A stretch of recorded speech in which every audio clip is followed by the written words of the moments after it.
আপনি দেখছেন news now, আমরা জানি কোনটা খবর।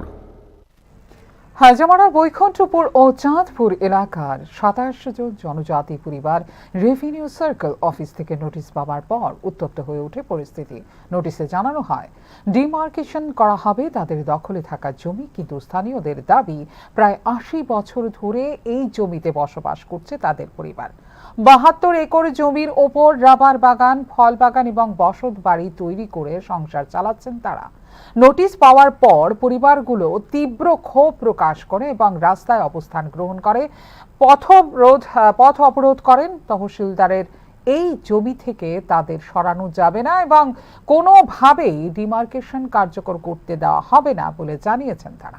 পরবর্তী সময়ে পুলিশের হস্তক্ষেপে নিয়ন্ত্রণে আসে পরিস্থিতি।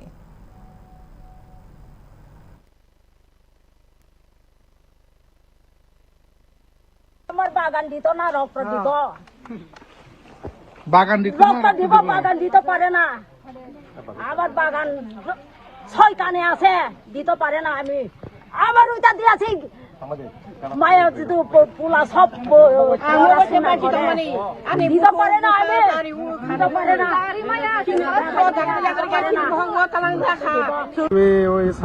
ঘটনা কি হয়েছিল?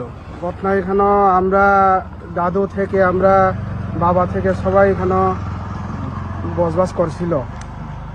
এখন দেখো আসি হইতে ১০০ বছর হয়ে গেছে। আমার বয়সে তারা প্লাস করলে তো অনেক বছর হয়ে গেছে। আমরা এখানে যে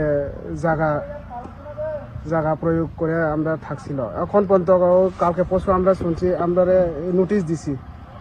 নোটিশ ওই রেভিনিউ সাইকেল থেকে নোটিশ দিছি আজকে স্যার এখানে ডিমার্কেশন করার জন্য। কিন্তু এখন দেখা যায় যে তহসিলও আয়া পড়ছে, কিন্তু তহসিল তারা অপেক্ষা করতেছি কে জানে আইব, কিন্তু আমরা এখানে ডিমার্কেশন করতে দিব না। আমরা এই জায়গাতে কোনো দিনে আমরা ছাড়তে পারতো না। আমরা এখানে যুগ যুগ ধরে আমরা বাস করছি, এখানে ফল বাগান করে আমরা খাচ্ছি।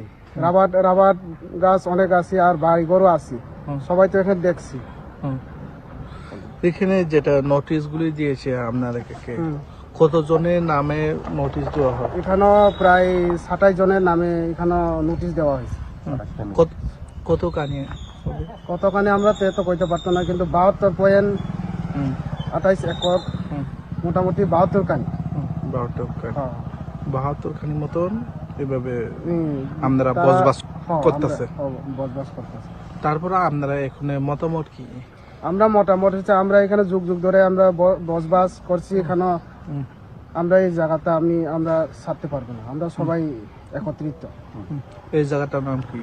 এখানে সুরেন্দ্রনগর, টংবাড়ি, লামপ্রাহাটি। আর এটা মজাটা পড়ছে ২ ভাগে পড়ছে, সুরেন্দ্রনগর অর্ধেক আর চাঁদপুর অর্ধেক তহসিলে পড়ছি আমরা। তারপর আপনারা যেটা নোটিশগুলি দিয়েছে, আমরা এই এলাকায় বিধায়ক বিশ্বজিৎ দেববর্মা, রবীন্দ্র দেববর্মা, এই ব্যাপারে আপনারা আলোচনা করছেন? ওনার লগেও আমরা আলোচনা করছি। কি আশ্বাস দিয়েছি? তাইনে আশ্বাস আমরা দিয়েছি যে কয়েকদিন তা আমরা সময় দেওয়ার লেগে তাইনে করছি, কিন্তু সময়টা আজকে ২৮ তারিখ হয়ে গেছে। ২৮ তারিখ আমরা অফিসিয়াল থেকে আসবো বলে আমরা এখানে একত্রিত হয়েছি। আপনারা কি আজকে কি অফিস থেকে আসলে আপনারা আটকাবেন নাকি? আমরা আজকে অফিস থেকে আইলে আমরা আটকামো, আমরা ডিমার্কেশন করতে এখানে দিব না। এখানে কি সব কাগজপত্রগুলি আছে? এখানে তো কাগজপত্র এখানে আমরা তো না, কিন্তু আমরা এখানে বসবাস করতেছি। এমনি পাট্টাগুলি সব নামে আছে তো? সব নামে না, আমরা দাদু তারার নামে আছে, আমরা তারার বংশধর।